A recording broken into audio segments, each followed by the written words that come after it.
Hey guys, it's Lilly May coming to you live from Las Vegas. And it's LindaRose coming to you live from Maine. We have a really great episode planned today, and I'm so excited to share this with you guys. Absolutely, and I think this interview was really good and it was really inspiring, and I think that the answers that this person gave were really good, and I think it was a good interview to plan, especially for this episode. Absolutely.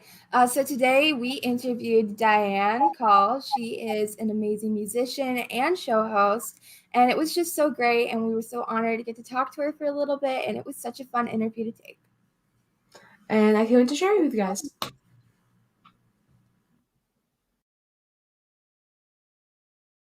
2, 3.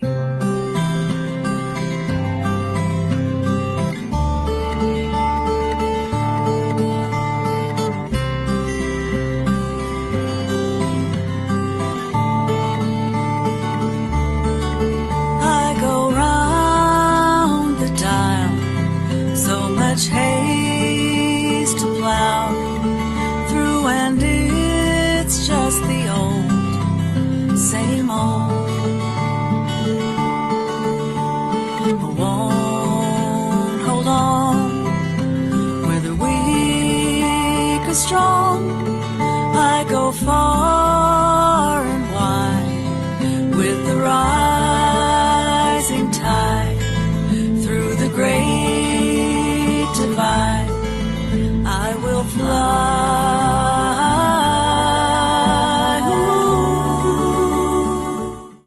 Hi, Diane. Thanks so much for coming on today to do an interview with us.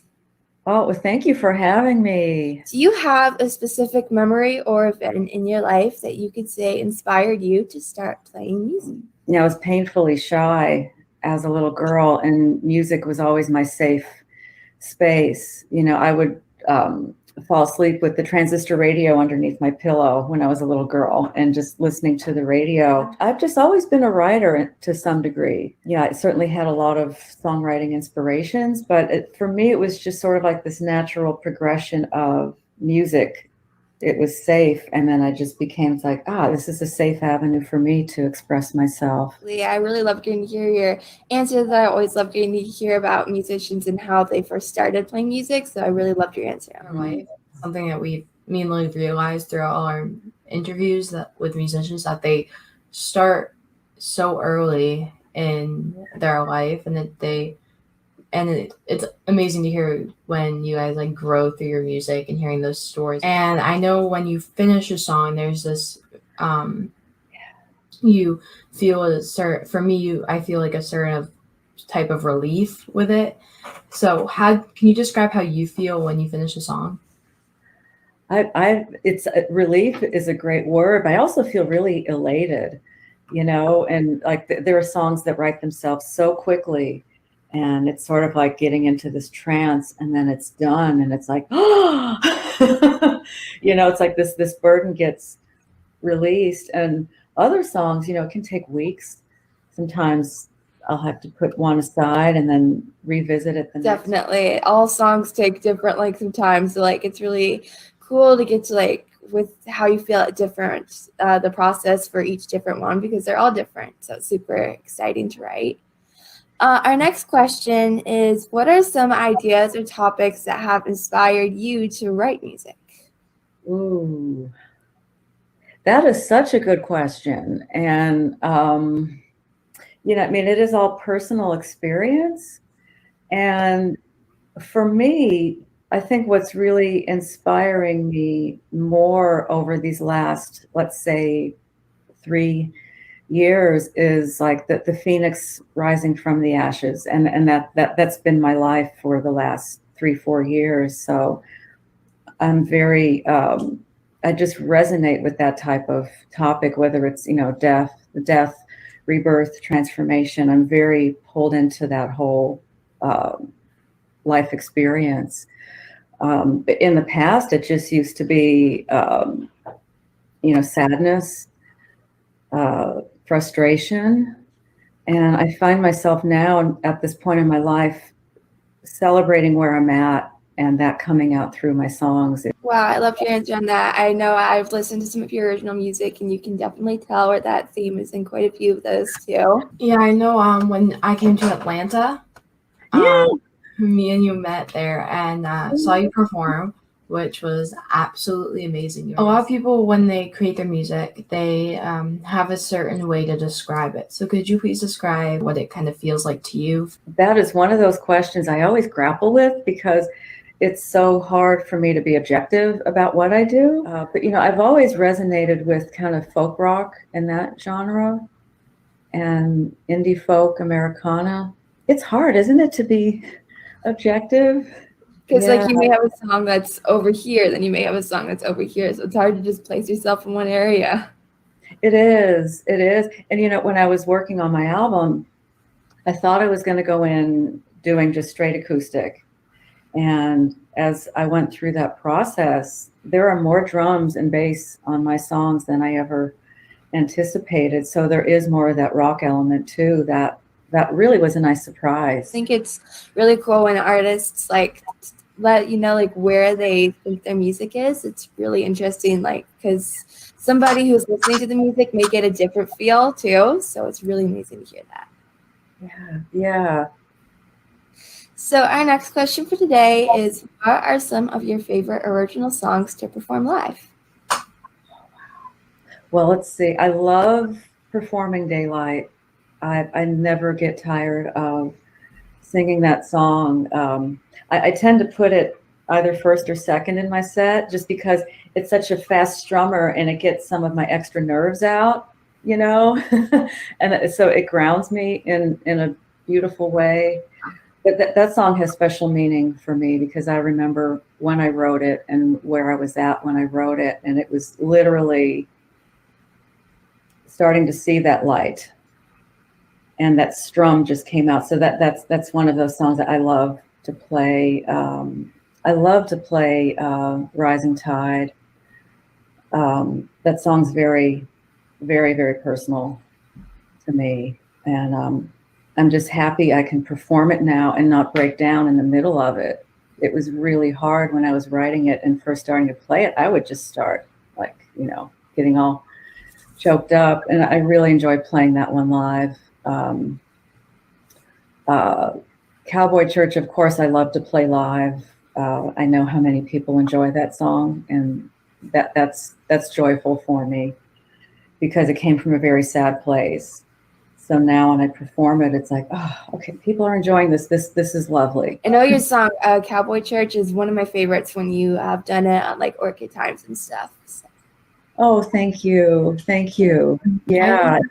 I think it's also important that when you have a song that you've written when you were either in a sad place or like just on a good place, and then later performing it and having people enjoy it so much also kind of helps you realize that it's a piece of art and not just something you wrote. It's something you created and something that means so much to you, and that's starting to mean a lot to other people, which I think is really important. And for our next question, I want to know what's the process like when you release music currently, and what would you like to know more about it when it comes to releasing more music? When I play a new song, when I'm live streaming, it's terrifying. And I was speaking to Kim Ware about this, and she had this beautiful analogy. She said, yeah, it's like a colt learning how to walk. And it feels kind of wobbly and there's some uncertainty, but you still keep moving. And that's what it feels like when I premiere a new song. It feels wobbly. And I find that my hands shake a bit. But digitally, I remember when I hit publish for the first time, and it was so exciting. It was sort of like just letting it go into the universe and let's just see what happens. Here it is out in the energy field, and there it hangs. That was really exciting. Yeah, it's so amazing. I really loved what you said at the beginning, the analogy with the cult with the music. I think that's the perfect way to describe how it feels when you first perform a song, because it can be so nerve-wracking and so scary, because it's like, are people going to like it? But so yeah. I was really happy to start performing my original songs, but eventually you just get more comfortable with it. Yes. So we're going to go ahead and like switch gears for the interview now. And for our next question, how did you get into hosting shows? I could trace it back to high school. So I grew up in Chicago, and Chicago is a very, like, used to be very DJ oriented. I mean, radio stations were so personal and privately owned. And so when I was in high school, I joined the high school radio station, and I had my own morning show, and I had an evening show, and I did an astrology show, like a little kind of 5-minute recorded show with my best friend in high school.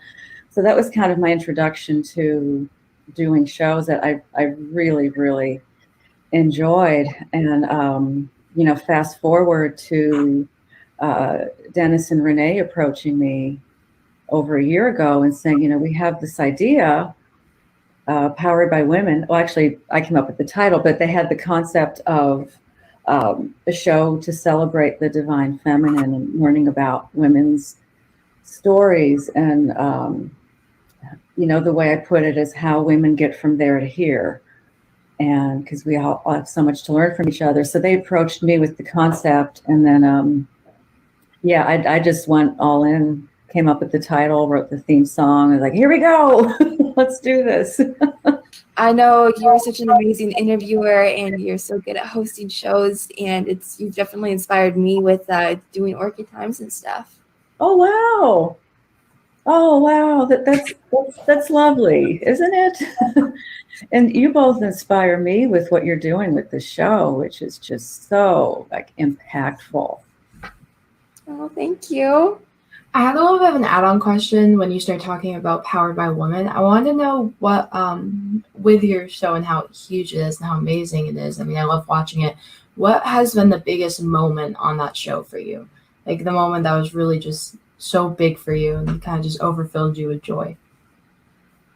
Wow. In a way, I mean, because each guest I've had, I have, after we've been done taping, I also sometimes sit there and just digesting what we talked about, because it's very improvised in a lot of ways. So it's hard to pick, I guess, maybe a guest, but I would say that first show that I did, the pilot episode that I did with Renee, it was just very moving, because I realized, okay, we're really moving forward with this, and I felt so exhilarated. Yeah, I'm sure you both feel the same way, don't you? Like, it's like with each guest, you're like, whoa, you learn so much. So true. It's so interesting getting to hear you talk about it as well. Yeah, especially when we interviewed younger guests that were younger than us. That I know, especially for those interviews, was terrifying. Those interviews are so scary because you have to be a little bit more careful about your questions and everything, and about what you say. So I know the ones we have interviewed, luckily, have been like very good with interviewing, even if they never interviewed before, which was incredibly amazing. And I think that most of the thing about what kind of Orchid Times is also growing to, especially with all the new things me and Lily have planned for season 2, because so many people don't understand that how much things have changed for women in the music industry. Younger kids don't really understand now because it's not talked about enough, which is kind of why we're all here today, and kind of why we want to, especially we're so excited to interview you because you do Powered by Women, which is such a huge concept, and it's incredibly amazing. Oh, thank you. Yeah, looking forward to starting season 3 at some point. Yeah, and congrats on starting season 2. Oh, thank you. For our next question today, I wanted to go ahead and ask, what are some of your goals you have for your shows Powered by Women and then your newest show, Show du Jour? Oh boy, let's see. Yeah, Show du Jour is that's my passion project, I guess. I'm a therapist. That's my day job, and but I really wanted to take a topic and then have some music around it, and then have some content. But then at the end, it's sort of like, okay, this is what you can do about this, and it was just very therapy based in terms of how do we calm down our survival response in the brain. How do we set boundaries? How do we accept the pain in our life? Topics like that. And I found that it was just a lot of production work that I just had to let go. And then I decided to take a break over the summer from Powered by Women. And so I brought in Show du Jour and just modified it. And trying to make it as interactive as possible, and still weaving in music and weaving in visualization or breathing exercises. Yeah, I'm looking forward to bringing season 2 at some point as well. Like you said, hit the pause button and then come back to it later, and maybe even change it a little bit to create it into something that you personally think would be so much healthier for you and everyone else around you. I think it's really important to realize that. Yeah, isn't it? Yeah, and it's okay. It is okay to pause and take a breath. Yeah. That was a big lesson for me. Yeah, a big lesson for me there too. Yeah. I wanted to ask a really important question. I think is a question that means a lot and kind of means a lot to the Orchid Times and our whole message. And what changes do you hope to see in the future for women equality in a workplace? Oh my gosh. Just when I think there's progress, then we go in reverse. Yeah, I mean, equal pay is still not there. And for me, I kind of put this alongside of it. I'm divorced, I'm single, happily single. And what I find is, as a woman, I wind up paying more for things. So I definitely think equal pay is very important because we do get to be, we do tend to be charged more. We still have to work harder, I think, to get that respect or get that status. There's still a good old boys network. Absolutely. You brought up some really good points in that response. It's just, seriously, it's disappointing and sad to me, like how far we still have to go to have equality just with equal pay with work and stuff. Yeah. And, over our own bodies, reproductive rights, I never thought I'd see the day. Never thought I'd see the day when that got reversed. My God. It's really sad to think that my mom's generation had more rights over her body than our generation does. Yeah, and may that change very soon. Definitely. Yeah. That's why shows like Powered by Women and Orchid Times are super important, because as much as we need to spread this message as much as possible. Absolutely. Yeah, in my work as a therapist, I have so many women sharing their stories with me about, what their boyfriends are saying or what their husbands are saying. And there is such a large segment of men, and I feel kind of bad to say this, that truly don't get it. I'm hearing things like, well, if you need an abortion, just, drive to Indiana. It's like, well, what? What? So I think there's a lot of education that still needs to happen around our own safety. I mean, talking about the Roe versus Wade thing was such a big topic, and that was one of our biggest accomplishments, and one of our it was one of my eye openers. Like we can actually do this, and it was a big thing because it was so important for us to talk about that, and so it's a difficult situation for a lot of women. It truly is. There's a large segment of the population that doesn't get that. So yeah, that episode, that was so powerful. Oh, thank you so much. Yeah, it was definitely a really important topic to cover in that episode, and I'm so glad we were able to. Me too. Thank you so much, Diane, for coming on, doing an interview with us today. It was so amazing, and I think our audience is really going to resonate with this interview. Oh, thank you so much for having me. This went so fast. Definitely did. It was so much fun, though.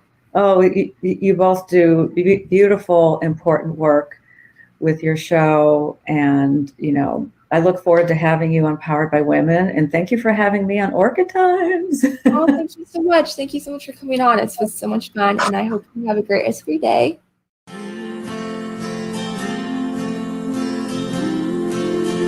You're the guy who left his tears on the floor of the cowboy church.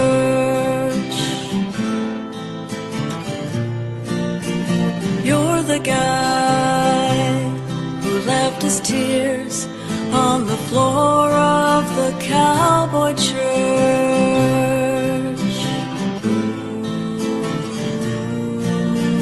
Caught in a moment between sweetness and sorrow, you're the guy I walk with into tomorrow.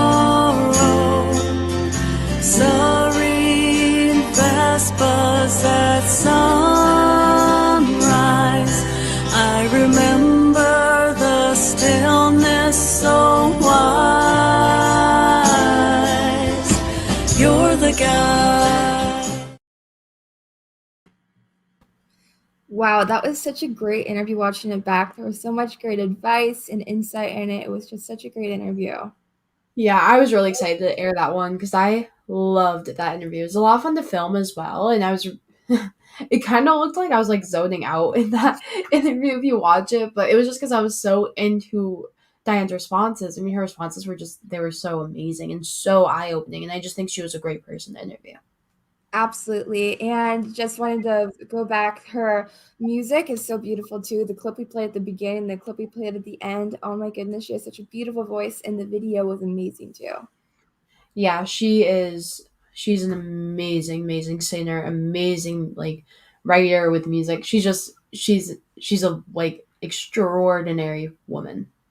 Absolutely. So if you guys don't already know, next week on the 26th, we're going to be doing a special birthday celebration live stream and a Q&A episode for Orchid Times. So make sure you guys put your Q&A questions in the chat while we're closing down the show, and we will make sure that we put them in the questions for next week and answer them during the live. Yeah, our birthday episode is actually because we both have October birthdays. Yes. Funny enough. Mine is the 29th. Lily, what day was yours? Mine is the 13th.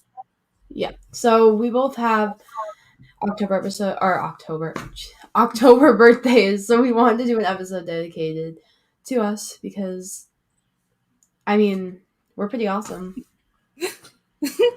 Yeah, and Sorry, I had to throw it in there. and we're also going to be introducing a new segment thing in next week's episode, so make sure you guys stay tuned for that surprise too. Before we log off, sorry, we actually have a special video for you guys by one of the people that we love. This is a video from Jamie Bennett. If you are able to, it would mean a lot to her if you could donate a bit to this cause. And if you're interested, the info for donations is in the video. Hello, my name is Jamie Bennett, and I'm going to be talking to you all about the Imagine campaign. It has to do with my son, Ronan Kane Bennett, who passed away on September 11th of 2009 at 10 in the morning.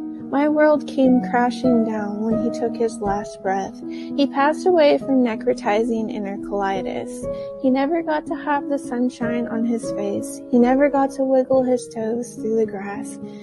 And we want to memorialize him in the best way possible by purchasing a memorial brick from the St. Louis Zoo.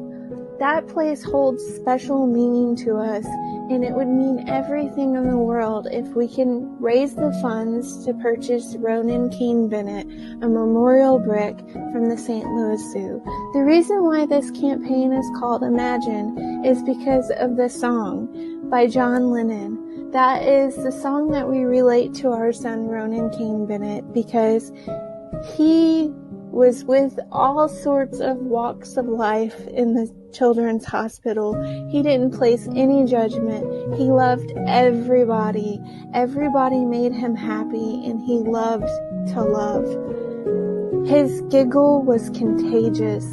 So please, please, please help our dreams come true of being able to memorialize our son Ronan Kane Bennett in the best way possible by getting a brick from the St. Louis Zoo. Thank you so much. That was such a beautiful video. I'm sure it would mean so much to her. If anybody is able to donate anything, that would mean a lot. Yeah, if you can donate, please do. And if you can't donate, share the video and message the episode and everything so that people that have the means to donate can. Absolutely.